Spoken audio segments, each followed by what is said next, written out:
നമസ്കാരം. മാണിക്യവാസകരുടെ തിരുവാസകത്തിലെ വരികളായ തെന്നാടുடைய ശിവനെ പോற்றி എന്നാട്ടവർക്കും ഇരേവ പോற்றி എന്ന് ഭക്തർ പാടിപ്പുകഴ്ത്തുന്ന ശ്രീ പരമേശ്വരന്റെ തെൻകൈലാസം എന്ന വെള്ളിയങ്കിരി മലയെക്കുറിച്ചും അവിടെയുള്ള ശിവക്ഷേത്രത്തെക്കുറിച്ചും അറിഞ്ഞിരിക്കാം. ക്ഷേത്രം അരുൾമിகு വെള്ളിയങ്കിരി ആണ്ടവർ തിരുക്കോവിൽ. ഈ ക്ഷേത്രം തമിഴ്നാട്ടിൽ കോയമ്പത്തൂർ ജില്ലയിൽ ശിരുവാണി പാതയിൽ വെള്ളിയങ്കിരി മല ഉച്ചിയിലാണ് സ്ഥിതി ചെയ്യുന്നത്. ഇവിടെ ഭഗവാൻ ശ്രീ പരമേശ്വരൻ വെള്ളിയങ്കിരി ആണ്ടവർ എന്ന നാമത്തിൽ മനോന്മണി അമ്മനോടൊപ്പം സ്വയംഭൂ പഞ്ചഭൂതലിംഗങ്ങളായി കുടികൊള്ളുന്നു. വെള്ളിയങ്കിരി മലയാടിവാരത്തിൽ തന്നെ പൂണ്ടി ഗ്രാമത്തിൽ അരുൾമിகு വെള്ളിയങ്കിരി ആണ്ടവർ തിരുക്കോവിലുമുണ്ട്. വെള്ളിയങ്കിരി മലയെന്നത് കൊങ്കുനാട്ടിൻ പടിഞ്ഞാറ് അതിരിലുള്ള പടിഞ്ഞാറ് തുടർച്ച മലയുടെ ഭാഗമാണ്. വെള്ളിയങ്കിരിയിൽ 7 മലകളുണ്ട്, അല്ലെങ്കിൽ 7 ശിഖരങ്ങളെ ഉൾക്കൊള്ളുന്നതാണ് വെള്ളിയങ്കിരി മല. 7ാമത് മലയുടെ ഉച്ചിയിലാണ് വെള്ളിയങ്കിരി ആണ്ടവർ തിരുക്കോവിൽ. തമിഴ്നാട്ടിലെ മലകളിൽ വെച്ച് ഏറ്റവും കഠിനമായതും ചെങ്കുത്തായതും യാത്രികർക്ക് വെല്ലുവിളി നിറഞ്ഞതുമാണ് വെള്ളിയങ്കിരി മല എന്നാണ് പറയുന്നത്. എന്നിരുന്നാലും വെള്ളവിനായകർ കോവിൽ, പാമ്പാട്ടി സിദ്ധർ ഗുഹ, കൈതട്ടി Sune, സീതേവനം, Arjunan will, Bheeman കളിയൂറിന്റെ Andi Sune എന്നിങ്ങനെ പലതും യാത്രികർക്ക് മലകയറ്റത്തിനിടയിൽ ദർശിക്കാം. ഏകദേശം 6 കിലോമീറ്റർ ദൂരമുള്ളതും സമുദ്രനിരപ്പിൽ നിന്നും 6350 അടി ഉയരത്തിൽ സ്ഥിതി ചെയ്യുന്നതുമായ വെള്ളിയങ്കിരി ആണ്ടവർ കോവിലിലേക്ക് എത്തുവാൻ ചുരുങ്ങിയത് 7 മണിക്കൂറെങ്കിലും എടുക്കും. ഫെബ്രുവരി മാസം മുതൽ മെയ് മാസം വരെയാണ് ഈ മല കയറുവാൻ ഭക്തർക്ക് അനുമതി. അല്ലാത്ത സമയങ്ങളിൽ കാലാവസ്ഥാ പ്രശ്നങ്ങളാൽ ക്ഷേത്രത്തിലേക്ക് ആർക്കും അനുമതിയില്ല. കുറച്ചു കാലം മാത്രം തുറന്നു കൊടുക്കുന്നതിനാൽ രാത്രിയും പകലും ഭക്തർ മല കയറുന്നു. കേരളത്തിലുള്ള ശബരിമല ക്ഷേത്രത്തിലേതുപോലെ 10 വയസ്സിനും 50 വയസ്സിനും ഇടയിലുള്ള സ്ത്രീകൾക്ക് ഈ മല കയറാൻ അനുമതിയില്ല. ഇവിടെ ആരും അവരെ തടയില്ലെങ്കിലും കാലാകാലമായി നടന്നു വരുന്ന സമ്പ്രദായമാണിത്. 4 യുഗങ്ങൾ കണ്ട മലയാണിത്. വെള്ളിയങ്കിരി മലയ്ക്ക് രജതഗിരി, തെൻകൈലാസം, ദക്ഷിണ കൈലാസം, സപ്തഗിരി, ഭൂലോക കൈലാസം, സഞ്ജീവി കൈലാസം, ഗിരിമല എന്നെല്ലാം നാമങ്ങളുണ്ട്. മുമ്പൊരു യുഗത്തിൽ ഈ മല വെള്ളിമലയായിരുന്നതിനാലും മേഘങ്ങളാൽ ചൂഴപ്പെട്ട് വെള്ളി ഉരുക്കിയൊഴിച്ചതുപോലെ കാണപ്പെടുന്നതിനാലും ഈ മലയ്ക്ക് വെള്ളിയങ്കിരി എന്ന നാമം വന്നിരിക്കാമെന്നാണ് പറയുന്നത്.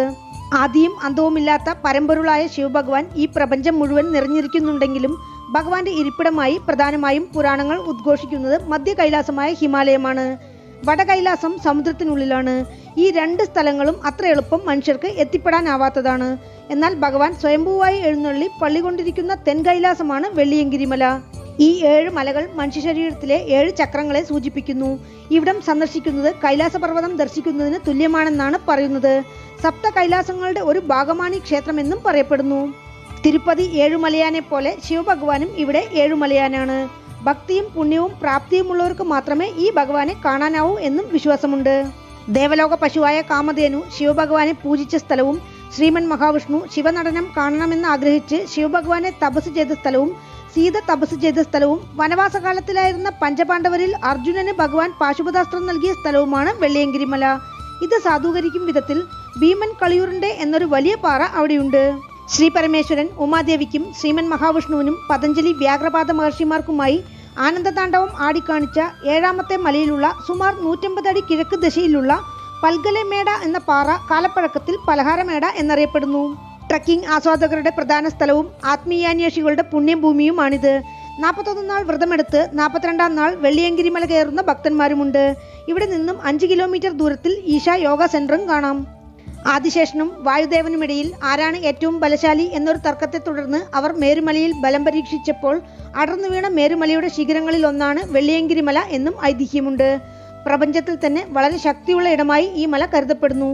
വെള്ളിയങ്കിരി മലയ്ക്ക് ചുറ്റുവട്ടത്ത് ജനിച്ചാലും ജീവിച്ചാലും മരിച്ചാലും മുക്തി എന്നും വെള്ളിയങ്കിരി മലയിലുള്ള ഏതൊരു ശിവലിംഗത്തെ ദർശിച്ചാലും സർവ്വ ഐശ്വര്യം ലഭിക്കുമെന്ന് സമയക്കുറവർ എന്നറിയപ്പെടുന്ന 63 നായന്മാർ കരികാല ചോഴനോട് പറഞ്ഞതായി പറയപ്പെടുന്നു. പല കാലം ഇവിടെ താമസിച്ച് ദൈവികത എന്തെന്ന് മനസ്സിലാക്കിയവരാണ് സിദ്ധന്മാർ. ഇന്നും സിദ്ധന്മാർ ഈ മലയിൽ സൂക്ഷ്മരൂപത്തിലും സ്ഥൂലരൂപത്തിലും ജീവിച്ചു വരുന്നതായി പറയപ്പെടുന്നു. അവർ ഭക്തിയും പ്രാപ്തിയുമുള്ള ഭക്തർക്ക് മുന്നിൽ പല രൂപത്തിൽ പ്രത്യക്ഷപ്പെടാറുണ്ടെന്നും അനുഗ്രഹം നൽകാറുണ്ടെന്നുമാണ് പറയുന്നത്. അങ്ങനെ അനുഗ്രഹം ലഭിച്ച് ജീവിതം ദിശ മാറിയ എത്രയോ ഭക്തന്മാരുമുണ്ട്. ഒട്ടർ സിദ്ധർ സമാധി, പാമ്പാട്ടി സിദ്ധർ ഗുഹ, ഭക്തന്മാർ ദാഹിച്ച് ജലത്തിനായി കൈനീട്ടിയാൽ പാറയിടുക്കുകളിൽ നിന്നും ജലം പ്രവഹിക്കുന്നതായി പറയപ്പെടുന്ന കൈതട്ടി സുനെ എന്നിവയെല്ലാം ഈ മലയിലുണ്ട്. സിദ്ധന്മാർ നടത്തുന്ന അത്ഭുതങ്ങളാണ് ഇതെന്നാണ് ഭക്തജന വിശ്വാസം.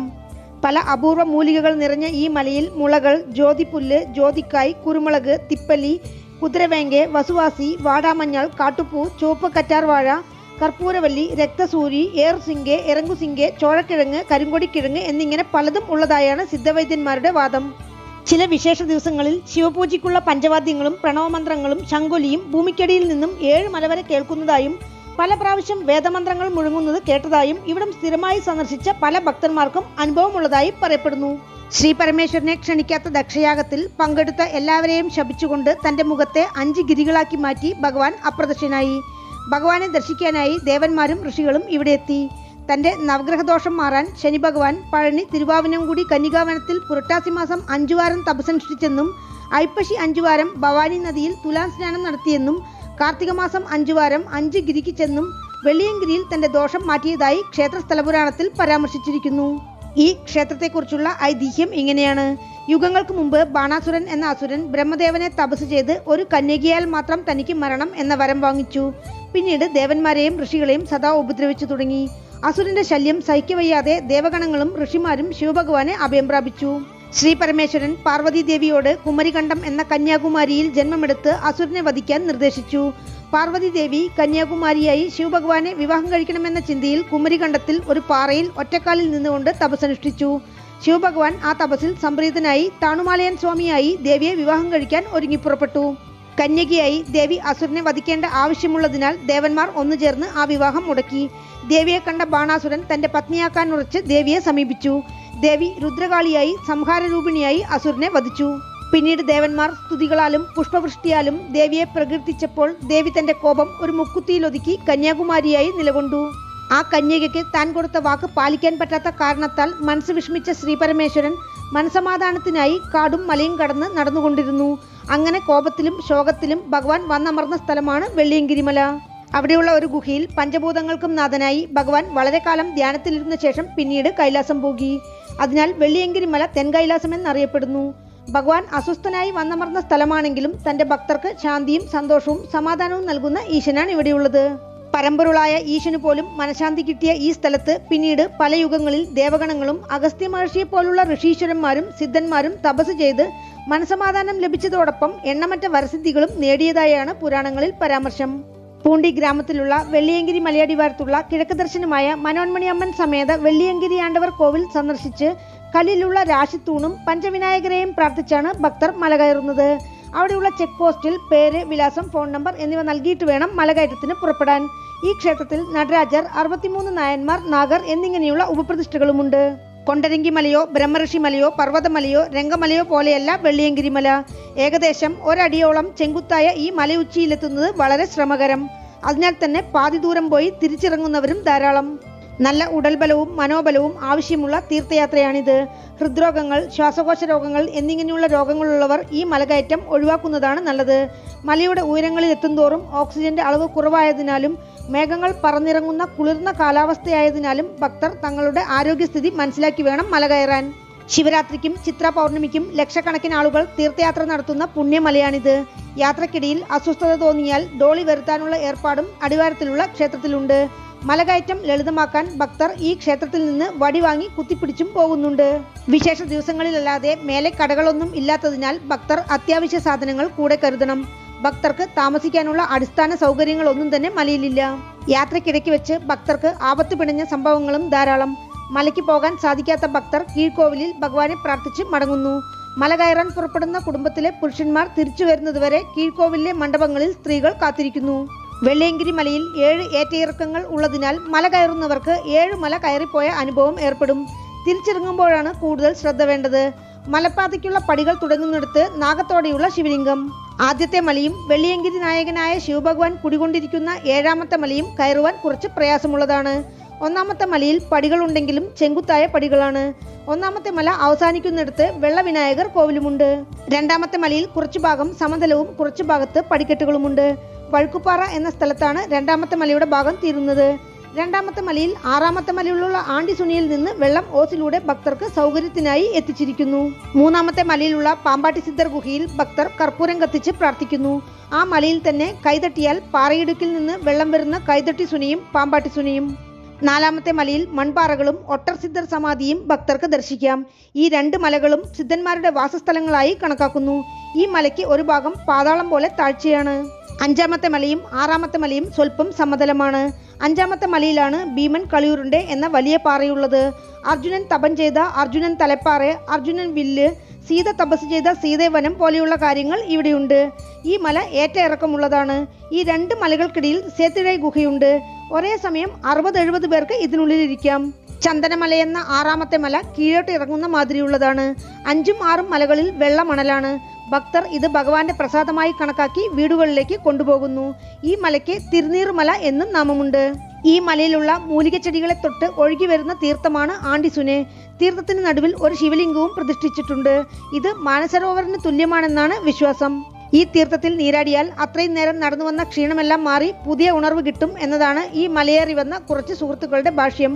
കൊടും തണുപ്പാണ് 6ഉം 7ഉം മലകളിൽ എന്നാണ് പറയുന്നത്. സ്വാമി മുടിമല എന്ന 7ാമത്തെ മലകയറ്റം കഠിനമാണ്. 3 പാറകൾ ചേർത്ത് പ്രകൃതിയ വാതിൽ പോലെ തോന്നിക്കുന്നതിനാൽ ഇത് ക്ഷേത്രത്തിന്റെ തോരണവാതിലായി കണക്കാക്കുന്നു. അവിടെയുള്ള ഭീമാകാരൻ പാറക്കടിയിലുള്ള ഒരു ചെറിയ ഗുഹയിലാണ് വെള്ളിയങ്കിരിയാണ്ടവർ കുടികൊള്ളുന്നത്. ബ്രഹ്മദേവനും കാലവമുനിയും സിദ്ധന്മാരും ഇന്നും സൂക്ഷ്മരൂപത്തിൽ ഭഗവാനെ പൂജിക്കുന്നു എന്നാണ് വിശ്വാസം. ഗുഹയ്ക്കരികിലെ 2 പാറകൾ ദ്വാരപാലകരായി കണക്കാക്കുന്നു. ഗുഹക്കോവിലിനടുത്തായി ആദ്യം വിനായകർ സന്നിധി. അതിനടുത്തുള്ള കഥകില്ലാത്ത ഗുഹക്കോവിലിൽ പഞ്ചഭൂതങ്ങളുടെ നായകനായി സ്വയംഭൂവായി പൃഥ്വി, ആകാശം, വായു, അഗ്നി, ജലം എന്ന പഞ്ചലിംഗേശ്വരരായി വെള്ളിയങ്കിരിയാണ്ടവർ കുടികൊള്ളുന്നു. ഈ ഗുഹയ്ക്കുള്ളിൽ 5 സ്വയംഭൂ ചെറിയ ശിവലിംഗങ്ങളാണുള്ളത്. എതിരിൽ നന്ദിദേവൻ, അടുത്തായി മനോന്മണിയമ്മൻ സന്നിധി. ഭക്തർ കൊണ്ടുവരുന്ന വേലുകളാൽ തീർത്ത ഒരു വേലി തന്നെ ഇവിടെയുണ്ട്.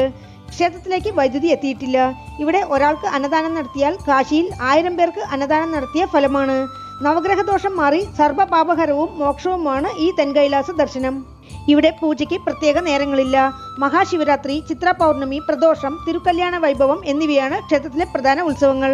വടക്കിലുള്ള കൈലാസം പോകാൻ പറ്റാത്ത പല ലക്ഷം ആളുകൾ നമശിവായ ഘോഷം മുഴക്കി തെൻകൈലാസം എന്ന വെള്ളിയങ്കിരി മല കയറി വെള്ളിയങ്കിരി ആണ്ടവരുടെ അനുഗ്രഹം സിദ്ധിച്ച് തിരിച്ചു പോകുന്നു. മലക്കോവിൽ എല്ലാ നേരവും തുറന്നിരിക്കും. കീഴ്ക്കോവിൽ രാവിലെ 6 മണിക്ക് തുറന്ന് വൈകുന്നേരം 6 മണിക്ക് നടയടയ്ക്കും. ക്ഷേത്രത്തിലേക്ക് എത്തുവാൻ കോയമ്പത്തൂരിൽ നിന്ന് 40 കിലോമീറ്റർ, ഇരട്ടപ്പള്ളത്ത് നിന്ന് 8 കിലോമീറ്റർ. അടുത്തുള്ള റെയിൽവേ സ്റ്റേഷൻ കോയമ്പത്തൂർ. വീണ്ടും അടുത്ത വീഡിയോയിൽ കാണാം. നന്ദി.